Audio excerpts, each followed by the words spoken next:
नमस्कार दोस्तों ISRO again shocks the world क्योंकि विक्रम लैंडर ने फिर से सॉफ्ट लैंडिंग की है मून के सरफेस के ऊपर। इसने यहाँ पे छोटी सी जंप ली एंड आफ्टर दैट फिर से मून के सरफेस पे सॉफ्ट लैंडिंग को प्रदर्शित किया है। यहाँ पे न्यूज आप देख पाओगे, Chandrayaan 3 lander Vikram comes up with A surprise make makes up A jump on the moon, और जिसको कि होप एक्सपेरिमेंट के नाम से जाना जाता है।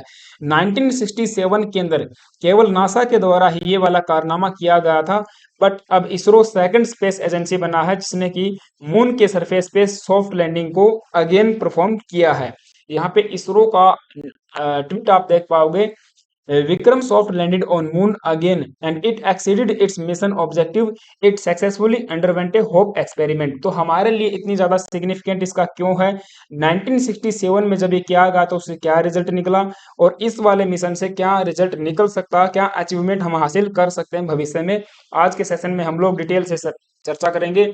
बट आगे बढ़ने से पहले आप सभी से छोटी सी रिक्वेस्ट है, प्लीज यार अगर तो आप चैनल पे नए आए हो तो एक सब्सक्राइब कर लेना, बेल आइकन को प्रेस कर देना, सो दैट 1967 के अंदर नासा के द्वारा ही सर्वेयर 6 नाम का एक स्पेसक्राफ्ट भेजा गया था मून के ऊपर, and it was the successful series of landers sent to the moon to study whether a future human mission was possible.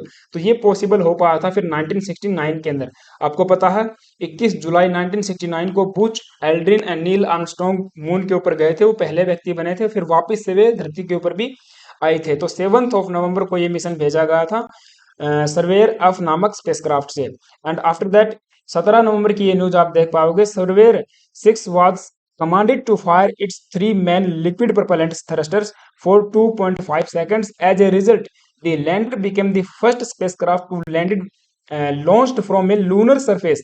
So surveyor 6 जो था वो पहला स्पेसक्राफ्ट बना था जिसने उड़ान भरी थी मून के सरफेस से, राइट। और उसने 10 फीट यहाँ पे, या फिर मैं कहूँ कि 3 मीटर ऊंची एलिवेटेड उड़ान भरी, उसके बाद 8 फीट या फिर 2.5 मीटर वेस्ट में जाता है of its original landing point. जिसने शुरुआत में जहां पे लैंडिंग किया था उससे वेस्ट में चला जाता 2.5 मीटर तक। तो ये जो एक्सपेरिमेंट था इसी की बदौलत 1969 के अंदर मानव मिशन को भेजा गया था मून के सरफेस के ऊपर, और फिर से उनको वापस धरती पे लाया गया था। तो इसका इतना इम्पोर्टेंस ये इसीलिए है। अब चूंकि उस टाइम पे इसकी कोई भी वीडियो हमारे पास नहीं थी, इमेजेस हमारे पास नहीं थी, लेकिन अब इसरो के द्वारा विक्रम लैंडर की जो कि उड़ान भरने की वीडियो वायरल की गई है, वीडियो को रिलीज किया गया है। यहाँ पे आप देख पाओगे 40 सेकंड की ये वीडियो है, आप इसको देखिए।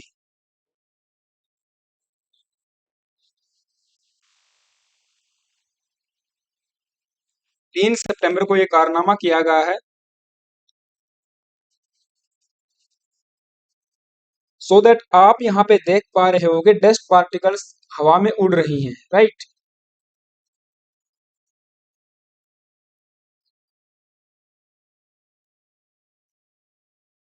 और ये वेस्ट में चला जाता है, फिर से लैंडिंग करता है। तो इसके उड़ान भरने की और लैंडिंग करने की प्री एंड पोस्ट जो इमेजेस हैं वो भी इसरो के द्वारा यहाँ पे रिलीज की गई है। डेट आप यहाँ पे देख पाओगे, बट ये है कि इमेजेस को हम लोग ऐसे स्टडी नहीं कर पाएंगे, वो तो वैज्ञानिकों का ही काम है। हालांकि उनके द्वारा इमेजेस को रिलीज किया गया है। अब इम्पोर्टेंट हमारे लिए इसीलिए है क्योंकि इस मिशन के डाटा से और जो कैलकुलेशन हमारे पास होंगी उनकी मदद से फ्यूचर में कोई भी हम लोग सैंपल को रिटर्न करवा सकते हैं धरती के ऊपर। कोई ह्यूमन मिशन को हम लोग लॉन्च कर सकते हैं, जैसे हमने कोई मिशन भेजा मून के ऊपर, वहां से कोई डाटा कलेक्ट किया, कोई पत्थर वगैरह जो भी एक्सपेरिमेंट हमने वहां पे किया, और उसको हम लोग लेके आ सकते हैं धरती के ऊपर, राइट। और इसी प्रकार से हम लोग भविष्य में कोई मून मिशन अर्थात मानव मिशन को भी भेज सकते हैं मून के सरफेस पे। तो ये इसीलिए हमारे लिए इम्पोर्टेंट हो जाता है इसरो के लिए। तो अब इसरो को इस अचीवमेंट के लिए काफी अप्रिसिएशन मिल रहा है विदेशों से भी, और जो न्यूज एजेंसीज हैं या फिर मैं कहूँ जो स्पेस एजेंसीज हैं उनकी तरफ से भी। यहाँ पे कैनबरा डीएनएस का ट्वीट आप देख पाओगे, one more time because it was cool, here is the video of ISRO's Chandrayaan 3 Vikram lander performing it's brief takeoff and re-landing on moon. That's one small hope for Vikram, one giant leap for India. तो काफी हमको appreciation इस move से मिल रहा है। इसमें कोई भी दो राय नहीं है। और इन्होंने बाद में ट्वीट ये भी किया 4 सितंबर को, रात्रि में हम नींद के समंदर में खो जाते हैं और सुबह को नए उत्साह से भर जाते हैं, क्योंकि ये चूंकि उन्होंने ट्वीट किया था विक्रम लैंडर के पेलोड्स के लिए, जो कि 22 सितंबर तक अब यहाँ पे सो गए हैं। इट मीन्स नाइट जो मोड है उसके अंदर चले गए हैं, स्लिप मोड के अंदर चले गए हैं, क्योंकि आपको पता मून के सरफेस के ऊपर 14 डेज की लूनर नाइट होती है। अब वो लूनर नाइट 22 सितंबर तक स्टार्ट है।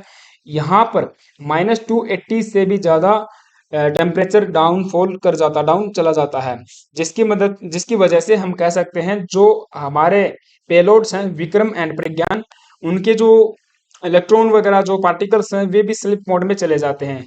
सो अब मिशन की जो है कि फिर से रिस्टार्ट होना, उसको फिर से जागरूक मोड में लेके आना हमारे लिए काफी एक इम्पोर्टेंट टास्क हो सकता है। बट देखने वाली बात ये होगी कि 22 सितंबर के बाद में होता क्या है।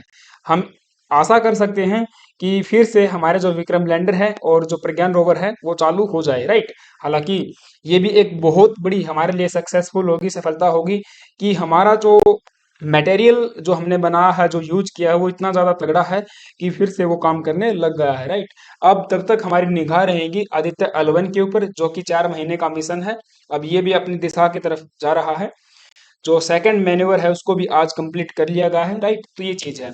अब इसके इससे भी जुड़ी हुई जो भी न्यूज होगी मैं आपके लिए लेके आता रहूंगा। आई होप कि आपको लेक्चर समझ में आया होगा चल क्या रहा है। और अगर आपको चीजें समझ में आई हैं तो प्लीज वीडियो को एक लाइक कर देना। चैनल पे यदि नए आए हो तो फिर से एक सब्सक्राइब कर लेना। Thank you guys, have a nice day.